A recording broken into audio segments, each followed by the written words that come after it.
Flight में भी महिलाओं की मर्जी चलने वाली है। जी हाँ, आप एकदम सही सुन रहे हैं। अब आपके मन में सवाल उठ रहा होगा कि आखिर हम किस मर्जी की बात कर रहे हैं। कहीं ऐसा तो नहीं न है कि महिलाएं किसी को बैठने ही नहीं देंगी। तो ऐसा कुछ नहीं है। हम किस मर्जी की बात कर रहे हैं, चलिए आपको बताते हैं।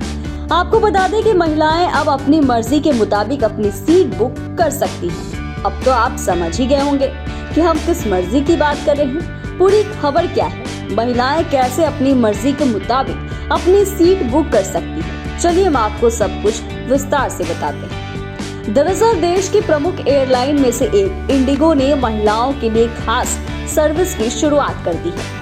अब सीट सिलेक्शन को लेकर महिलाओं की मर्जी चलेगी। अपनी मर्जी के मुताबिक दूसरी महिला यात्री के बगल में अपनी सीट बुक कर सकती है। इंडिगो की इस सुविधा के तहत सीट बुक करने वाली महिलाएं अब वेब चेक इन के समय अन्य महिला यात्रियों द्वारा बुक की गई सीटों के बारे में जान सकती है।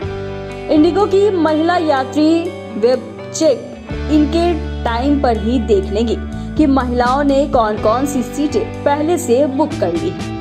ऐसे में वे चाहें तो उसी हिसाब से अपनी सीट का सिलेक्शन कर सकेंगी। अब आपके मन में सवाल उठ रहा होगा कि आखिर इंडिगो ने क्यों शुरू की ये सुविधा। दरअसल इंडिगो का कहना है कि इस सुविधा की शुरुआत रिसर्च के आधार पर शुरू किया गया ताकि महिला यात्रियों के लिए सफर को और आरामदायक बनाया जा सके। ऑफिशियल जानकारी के मुताबिक इंडिगो देश की सबसे बड़ी एयरलाइन है, जिसकी एविएशन सेक्टर में कुल हिस्सेदारी 60% से भी ज्यादा है। पिछले महीने यानी कि अप्रैल के दौरान करीब 80 लाख लोगों ने इस एयरलाइन से सफर किया। अब सवाल यह भी है कि आखिर किन महिलाओं को मिलेगी ये सुविधा। इंडिगो ने अपना एक बयान जारी किया है।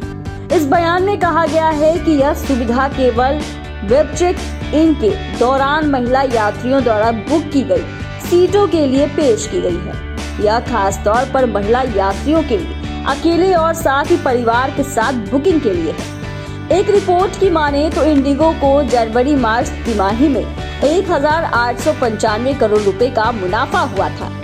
यह पिछले वित्त वर्ष की चौथी तिमाही में 919 करोड़ रुपए से 106% अधिक है। इस मुनाफे के साथ 1 अरब रुपए का मुनाफा कमाने वाली देश की पहली एयरलाइन बनी थी।